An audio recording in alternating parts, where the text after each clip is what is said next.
Good evening. With its rugged, isolated coastline and Arthurian legends, Cornwall is a classic setting for tales of the supernatural. Tonight, both our encounters are set in this distant corner of the country. We'll be following the work of a man who's been kept busy in a Cornish village.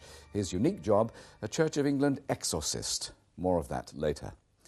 Now, anyone looking down at the Earth would see a planet that is only 1/3 land. The rest is water. They'd see billions of creatures populating the land, but hidden from view is life under the sea. We know more about the moon than we do about what's to be found miles below the surface of the great oceans. When we talk of alien life, our eyes move to the stars. Considering our ignorance of the deep, perhaps that is where we should be looking. Cornwall has long been associated with myth and mystery. With a coastline stretching over 250 miles, many of the stories are inevitably linked to the sea. Sailors the world over have spoken of giant sea serpents, and Cornwall is no exception. In 1876, the West Briton newspaper reported that fishermen from Falmouth had found a huge sea snake coiled around their lobster pots, but had thrown it back into the sea.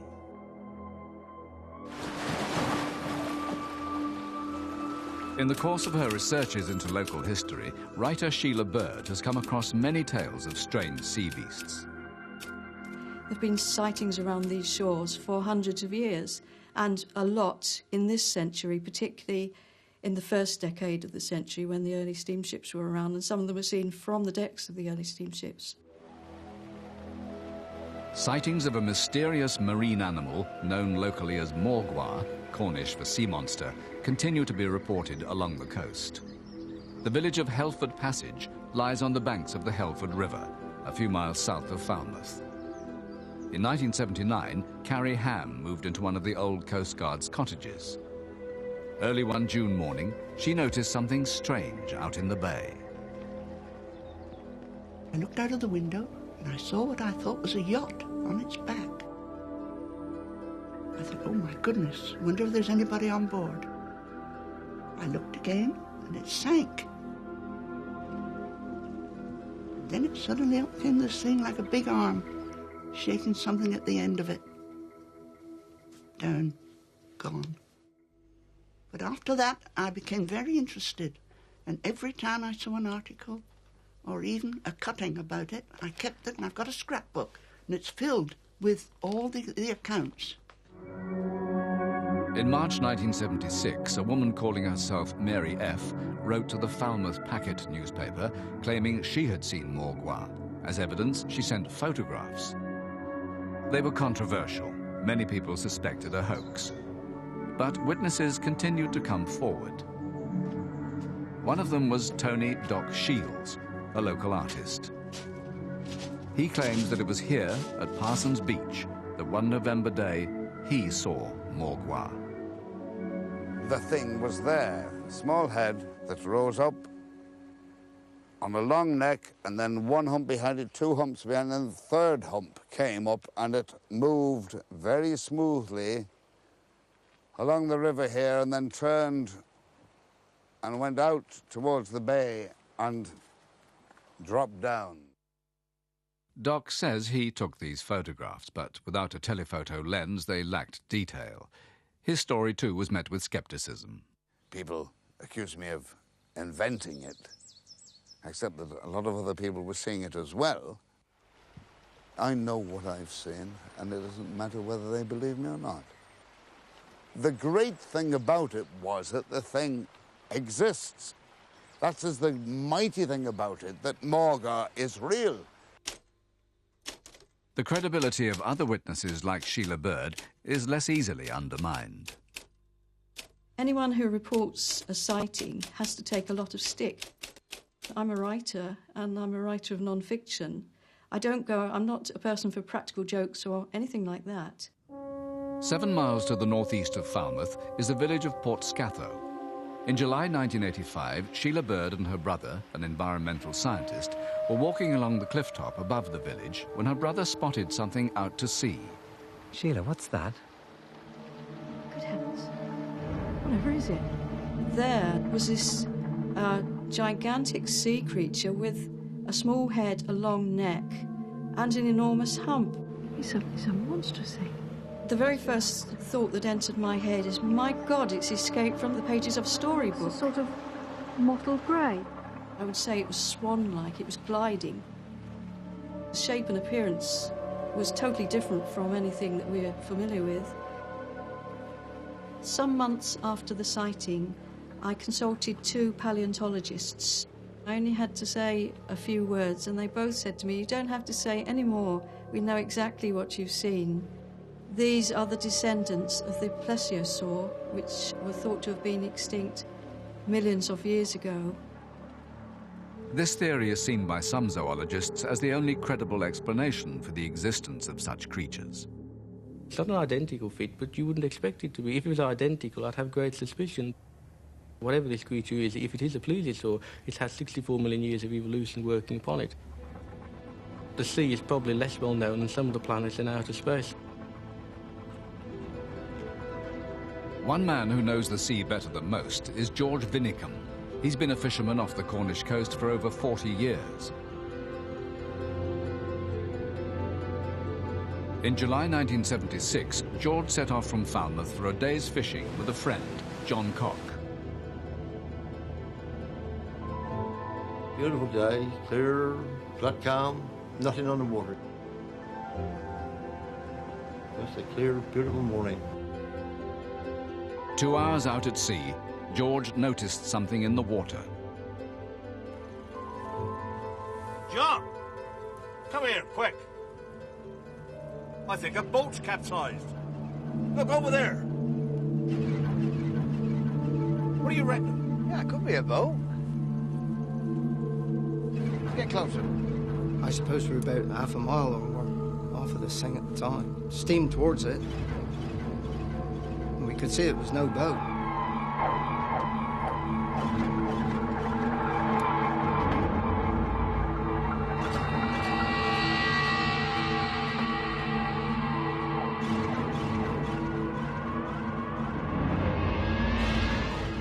What the devil is it? You know, it didn't come roaring and her jaws open or nothing like that. The old boy was quite content to look at us as we was looking at him. We've seen whales and we've seen dolphins and all that sort of thing, but this was nothing like that at all. This was, well, it looked like a prehistoric monster. And there was no doubt about it. It was something different to what I've ever seen before, and larger than ever I've seen before. It was a 32-foot boat, and it was a piece of boat.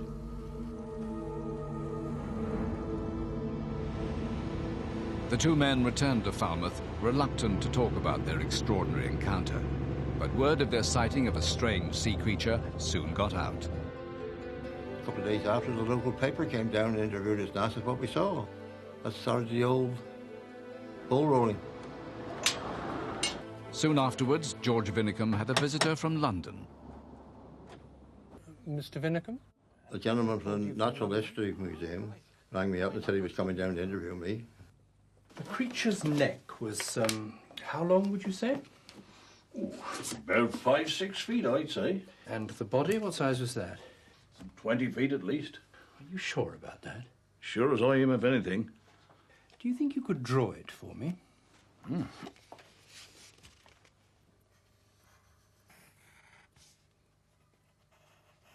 In another room was John Cock. He also drew what he'd seen. He drew his. When he brought his back, he said, well, they're the same. You've drawn it before. I said, we haven't drawn it before at all. He said, that's what we saw. And then he brought out this book with all these things in there, prehistoric monsters and all the other. He said, pick out the one you think you saw. That's it, definitely. No doubt about it. Well, what is it? It's a plesiosaur. It's been extinct for over 60 million years. You can't possibly have seen one of those. That is what I saw. Same head, same neck, same body. I think what you saw was a leatherback turtle. I'm telling you, that was no turtle. Now, I have sailed them waters for 40 years, and I have seen turtles and whales and giant squid, but this creature were nothing like I've ever clapped eyes on. I said, you come all the way down from London to tell me what we saw. I said, I'm telling you what we saw. For Dr. Carl Schuker, the most credible explanation remains the plesiosaur. I don't think that it can be explained away by otters, by the traditional explanations.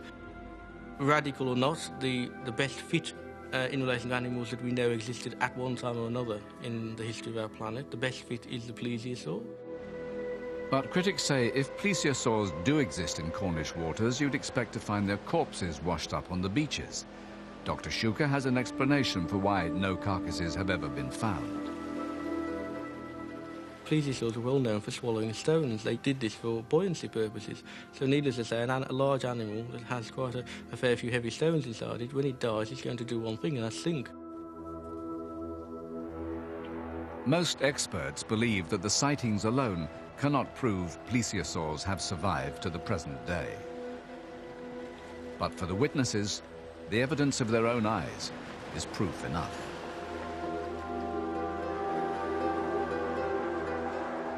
What we've seen, we've definitely seen. And what it was, I don't know. If the story of the Loch Ness Monster is anything to go by, the mystery of Morgwa will not go away.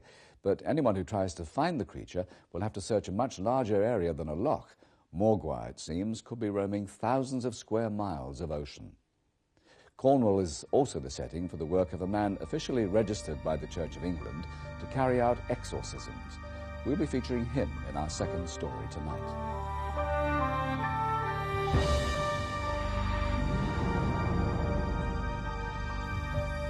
In the Middle Ages, the spirit world was part of everyday experience.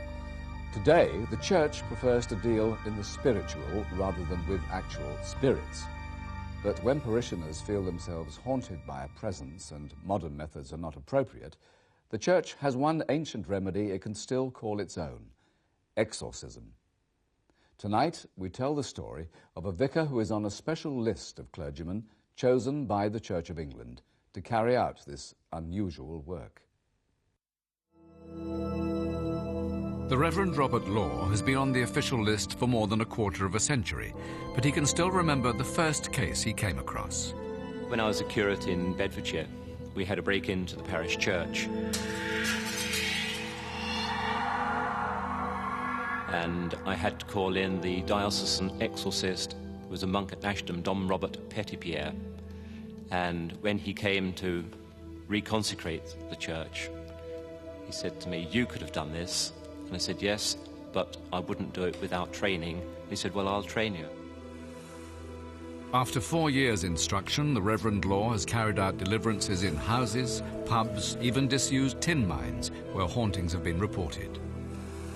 Where there is a haunting, it appears that the person, for whatever reason, is not at rest, is not at peace, and through our prayers, we are able to show them a way through to peace.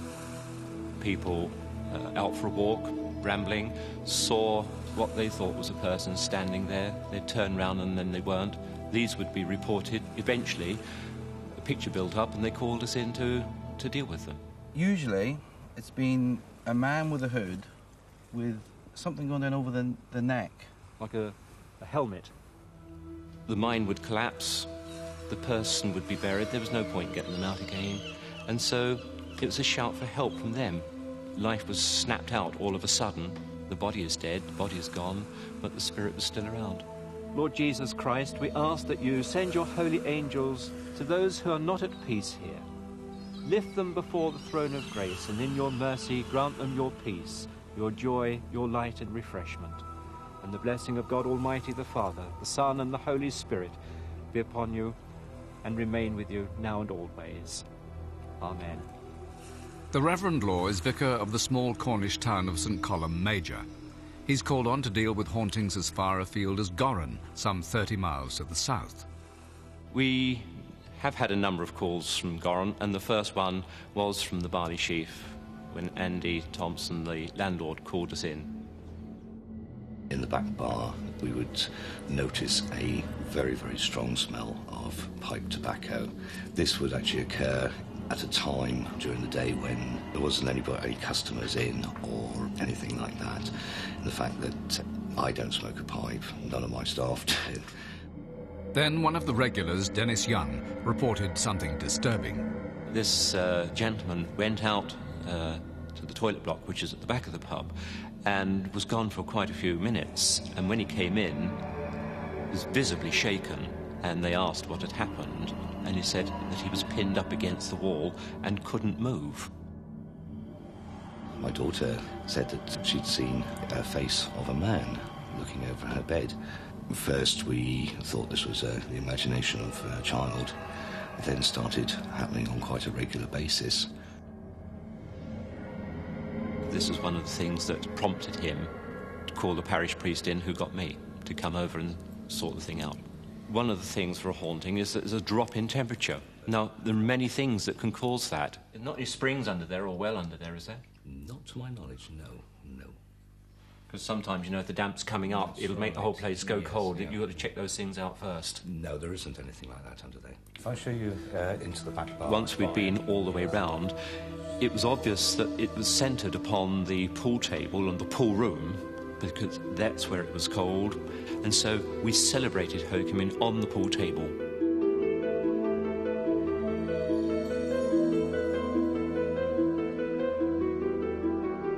After Reverend Law's visit, and it was much warmer in the back bar, my daughter never complained of seeing anything, and everything seemed much happier.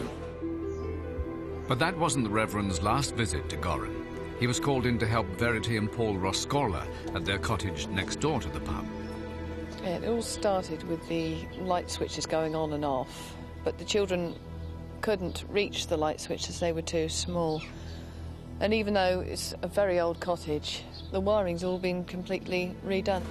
I'd offered to make a cup of tea for my husband, I put the kettle on, and I heard the footsteps come up behind me, and I turned around to speak to Paul, but he wasn't there. So I eventually walked back up to the dining room where I'd left him, and he was still sat there reading a magazine. It was quite scary. But there was a certain stretch of the corridor which was always really cold. It didn't feel right at all. You got down to the kitchen and it was quite mild again. Another strange thing was that we heard humming and singing on a number of occasions. We've got an old piano. Neither of us can play, and it's quite a funny thing. We sort of plink away. And I said to Paul, I'm sure I can hear somebody humming. We thought it could have been the neighbours, but when we asked, they said, no, it wasn't us. And it just couldn't have come from anywhere else. The couple also noticed some strange behaviour in their young son, Tristan. The next thing with Tristan was that he would end up being in the front room, saying there was little boys shouting at him and hitting him. I was shocked. I didn't know what to make of it. He said, yes, he's here. He's hitting me.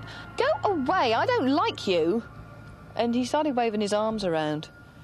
And it was then that we decided there was something. There was one specific place in the cottage next door, the corridor, which was very, very cold. The doors were open, if I remember rightly, both ends, so there was a throughput of air, but it was still cold. Bless, O Lord, this place, and drive far from us all the snares of the evil one. Let your holy angels dwell here to keep us in peace. We were a little sceptical, must admit. And although we do go to church occasionally, we're not overtly religious. Once we had blessed that particular corridor, within minutes it warmed up.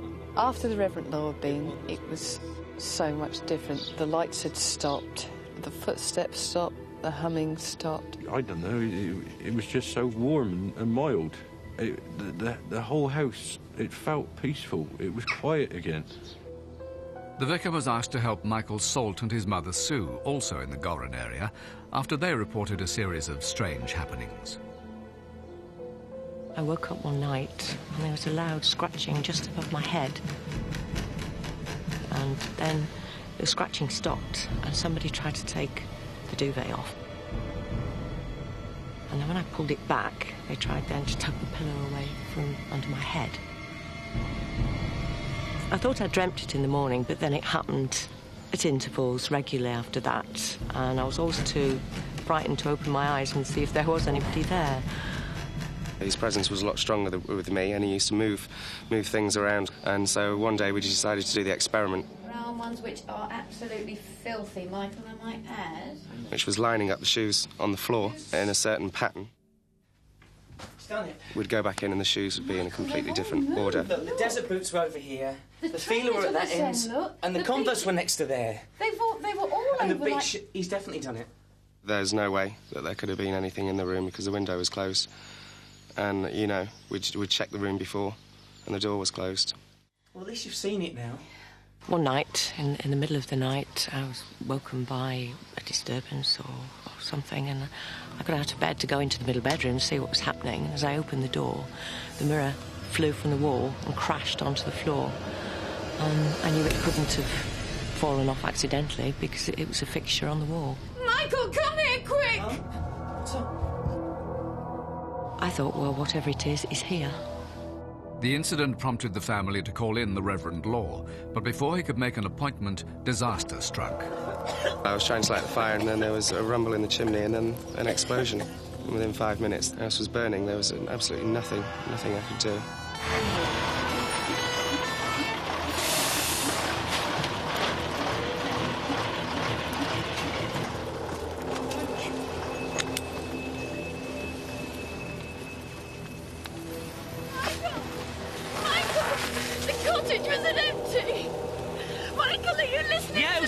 Mum, there's no one in there. But somebody said they saw a little boy inside. There was no little boy in there. They saw a little boy in the flames.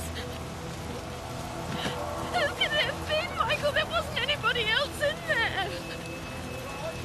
Yes, it was him. It's the only one, Mum. But he's never shown himself before. It must have been. I realised there could have been some connection between the fire and the presence that we had in the house. I moved back into the cottage, but it didn't feel right. My son came home again to visit, and the minute he came through the door, he said, he's still here. Will you get Robert Law?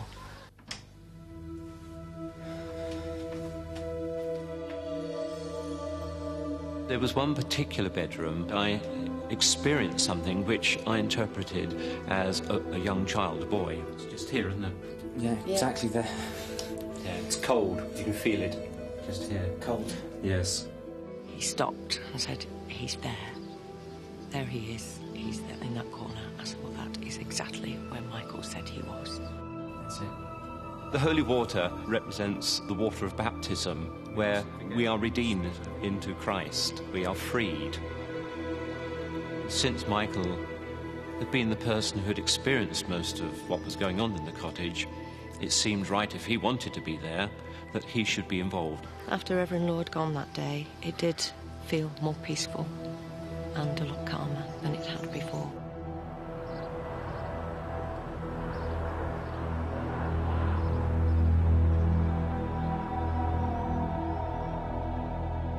Demands for the Reverend Law's special skills now extend well beyond his own parish. He's asked to deal with more than 60 cases a year. The heavy workload means he's had to enrol 2 more clergymen to relieve him of some of the burden. Around half the complaints can be put down to creaking doors, faulty heating and the like.